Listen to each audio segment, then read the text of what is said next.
We're going to Chicago. We're meeting with the mayor. He's going to tell us what's going on, doing some breaking news.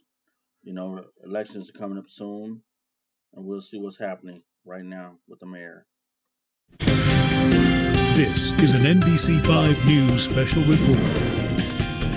Good afternoon to you. I'm Marion Brooks. We're interrupting programming right now to take you live to a news conference in the Loop. Governor J.B. Pritzker is addressing the media to discuss the deployment of federal agents to downtown Chicago. Let's listen in.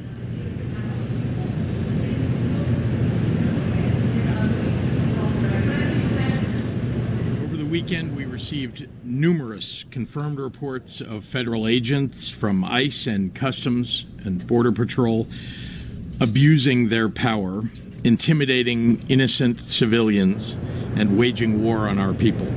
All of this has been aimed at causing chaos and mayhem in the hopes of creating a pretext to deploy military troops against Chicago and Broadview and other suburbs, just as the president is doing right now in Oregon.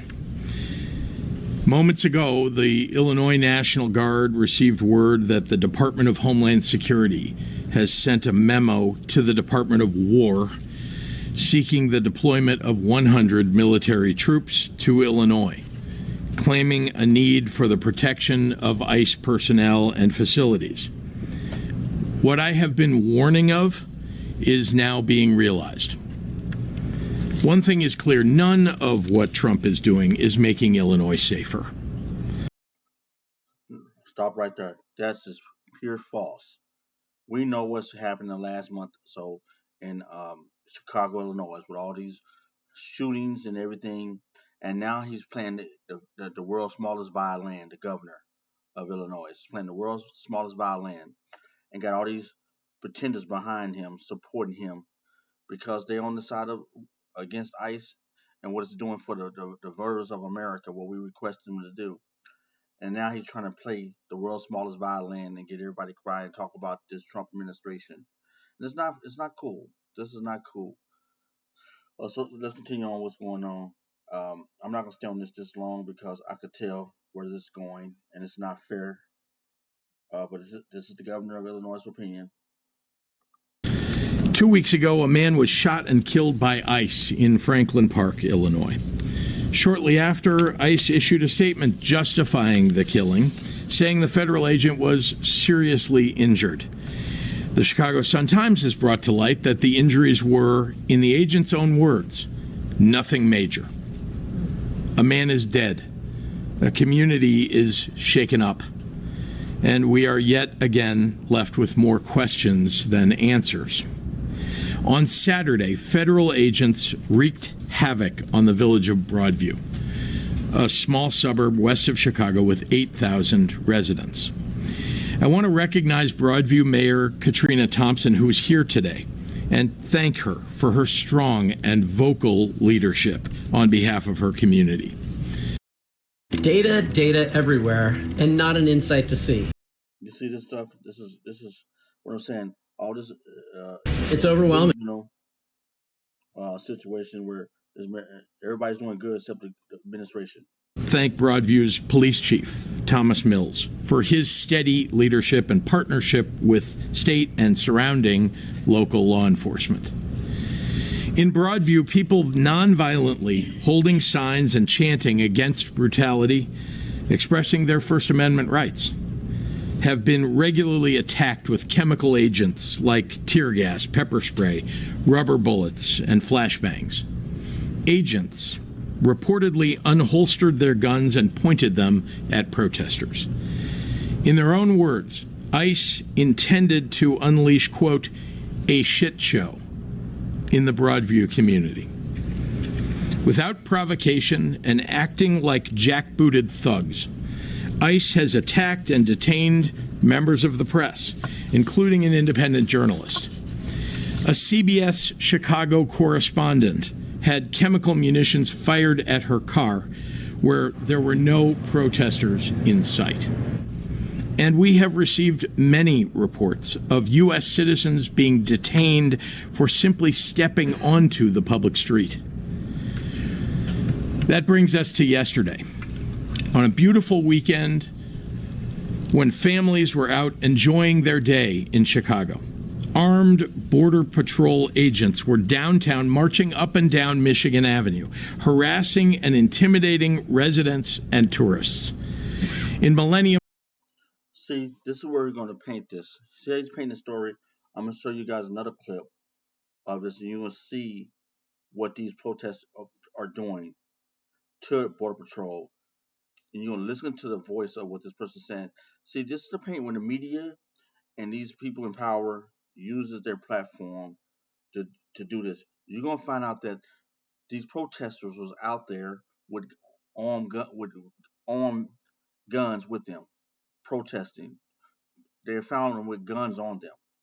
Why are you out there using your freedom of speech, protesting, which is your right as an American citizen, with armed weapons? This is the behavior I'm talking about. But he would not mention none of this because it doesn't fit his narrative that he's trying to paint to the public. And this one, Chicago, need people like us out of social media to be able to show you other things that's happening that would not get shown in the media unless we can take archives and react to them and show you what's going on. And you'll see little bits and pieces, but if you're not putting it together and you align them, and you can see where it could break that narrative down and show you what's really going on, besides let somebody paint something in your head. These are the people behind him are all straw people. They are on his side. So these are yes men and yes women. So let's don't get that out of sync. These people are not for fair and fair media to the public, to the citizenship. This is biased and sided narrative views, and it's okay. That's what you want, but it's not fair to the public. I'm gonna give the public an open reaction to this, and I'm gonna give you some other information that you see what's going on in Chicago. You already know, everybody in America know what's going on in Chicago with all the shootings and everything. Little kids get killed, killings, and now there's no need. There was a need, there is a need, and still is a need. Without further ado, let's watch a little more, hear a little more of this narrative. Park, federal agents interrogated a family as their small daughter held onto her doll and appeared to try to translate for her parents. Officers carried large, unholstered, offensive weapons downtown, dressed in camouflage and masks. Building tradesmen near Tribune Tower, simply doing their jobs, were detained by federal agents while working on a construction site. Separately, 24 federal agents chased down a man, handcuffed him, and asked him for his papers. Meanwhile, ICE's chief offender, Gregory Bovino, has been leading the disruption and causing. Let's look at this other one. I want you to see this other few. Now listen to this one. This was the sound familiar? Everyone's hyping AI code. You try Cursor, but it doesn't live up to the hype. Because you'll see what the media is not showing you now. Let's watch this one and see what else. They say this is an emergency right now. We have certainly seen a complete show of force from federal agents all across Chicago today. With that, there has been multiple people detained in different parts of the city. One of those incidents happening in River North earlier today. It was caught on camera, a man getting arrested right there near LaSalle Street. That has been the images we have seen here throughout the city since this morning, and we know that the administration said it was sending more federal resources to the city. Many people are, of course, walking around on this busy Sunday, seeing all of this happen right in front of them. Border Patrol agents have been patrolling and marching through parts of the city. We have been hearing from these local elected officials and the Illinois Coalition for Immigrant and Refugee Rights at this press conference, as they say all of this has gone too far. You claim that you're out to get the worst of the worst, but we see time and time again that the people that you are apprehending and kidnapping and interrogating and terrorizing are hardworking people that make Chicago and Illinois a better place for everyone. We will continue. So their message remains the same. They are continuing to send out local organizations through these streets to make sure that citizens know their rights here. Everyone understands what's going on. Now, Governor J.B. Pritzker also just released a statement speaking out against this federal escalation that we have seen here in Chicago this weekend. He says it is another effort by the Trump administration to intimidate people in Illinois. He urges everyone to know their rights and stay alert. So we'll see how the rest of the day shapes up as this press conference continues at. See, this is what I'm talking about. This is the other form of media. I'm trying to find this one where you can see. This is the other shape. This is the guy. Now watch this one. This is the final one. Out come IQ. This is the one you're going to see him acting a fool and mess with Border Patrol. That's the last one we put on. Now watch this. This is the guy in the background. That's Mike.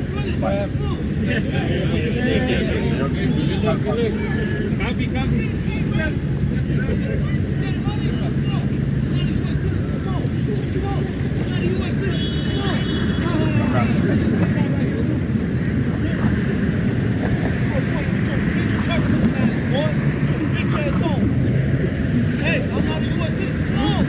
Come on, come on. Yes. Come on, yes.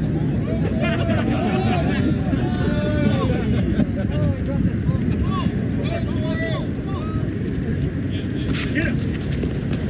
Watch out, watch out.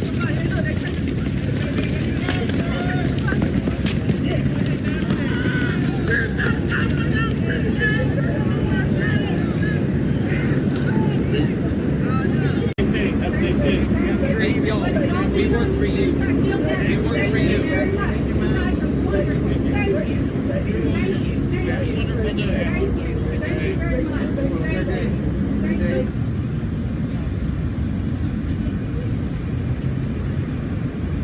Just seriously, not messing nobody, made the rad. And then now in the media, because you sit there for the rad. What did you just see? With your own eyes. They're doing their job. You tell me that you're not a citizen. I'm supposed to be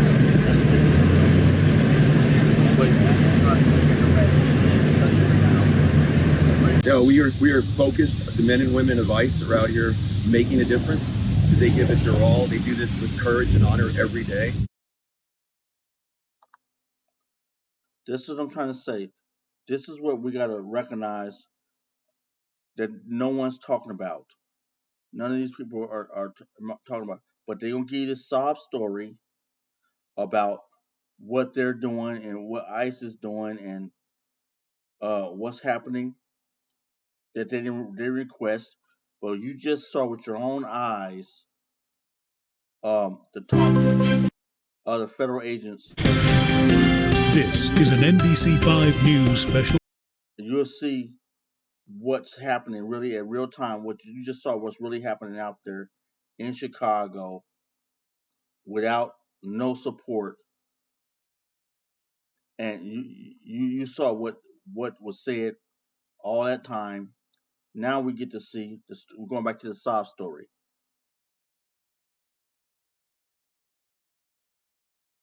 Gregory Bovino has been leading the disruption and causing mayhem while he gleefully poses for photo ops and TikTok videos. Bovino even admitted on the record that they are making arrests based on how you look. Based on how you look. How you look. That's the baseline. They're not targeting violent criminals or gang members. They're arresting tamale vendors and delivery men and shaking down. Do you see the sad story? What did you just see? The guy that you saw leading the troops, speaking to the citizens, what was he saying to the citizens? We're here for you. We're here for the voters, the American citizens. Was he taking photo ops? He was acknowledging people as he was walking through, not disturbing nobody.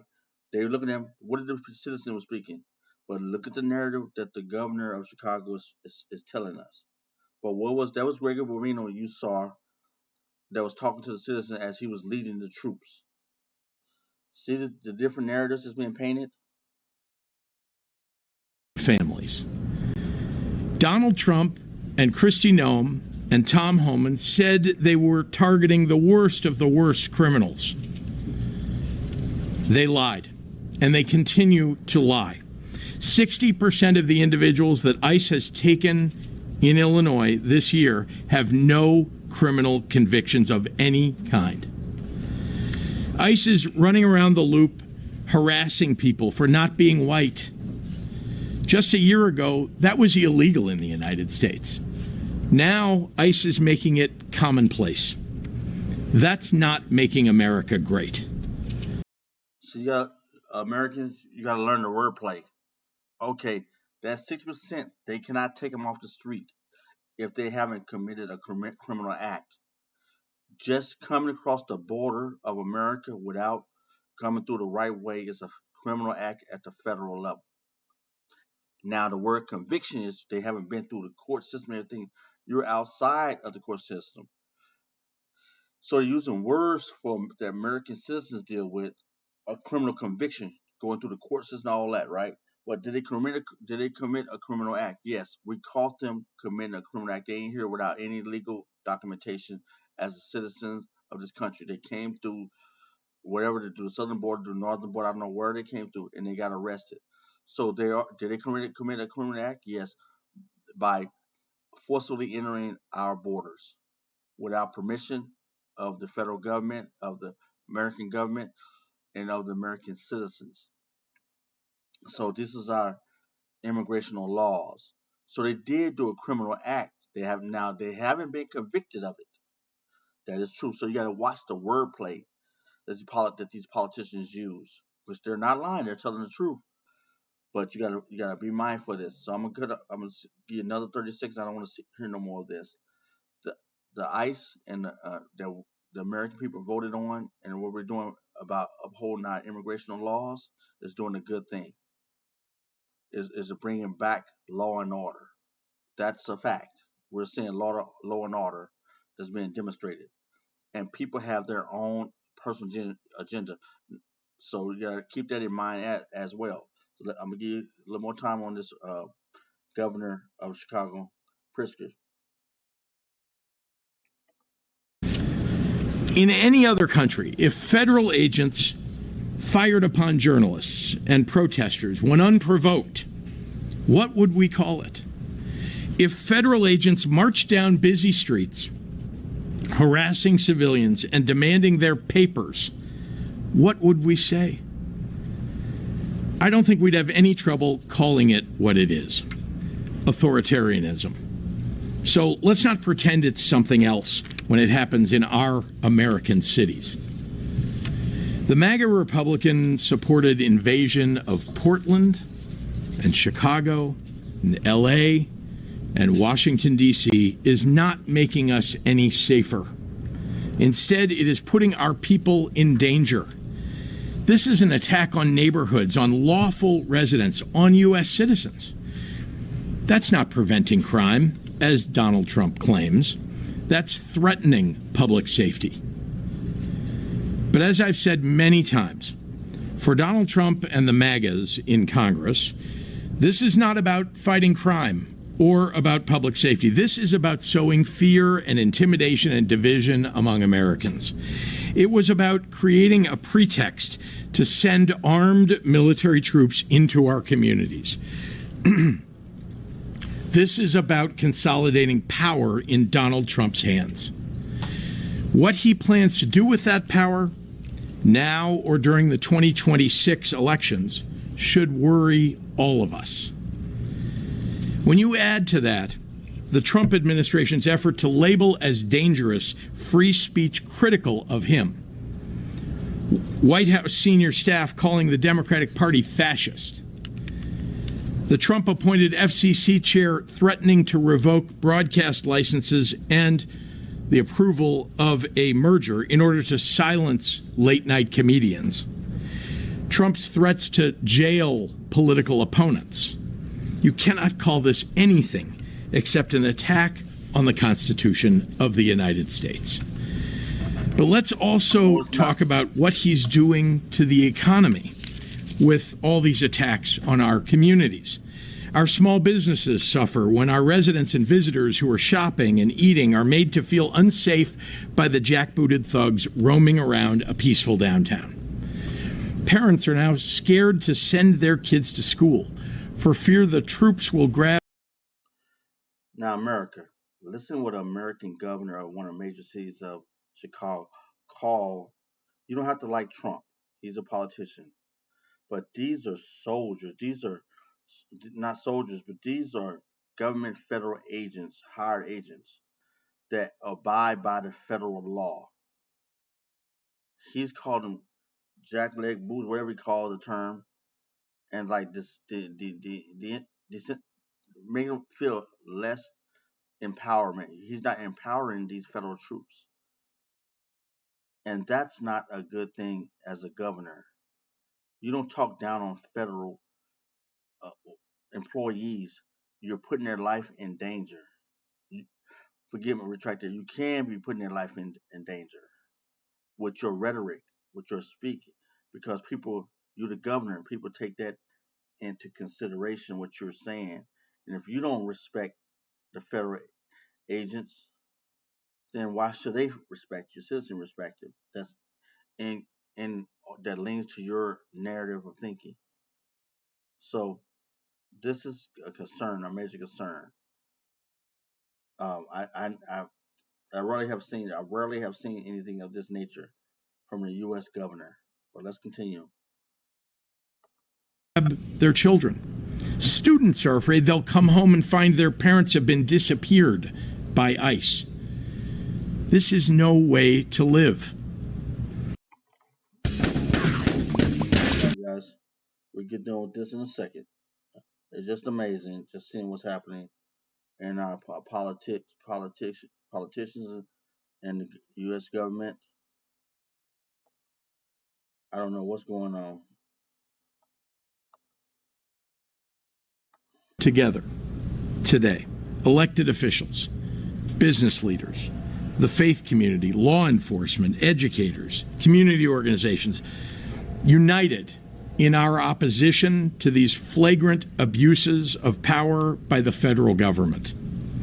With one voice, we are telling this unwarranted and unconstitutional occupation by ICE and potentially by military troops to get out of Chicago. You are not helping us. Over the past month, I've been all across the city and all across the region, from Bronzeville to Austin to Pilsen to Little Village, talking to residents and to local business owners.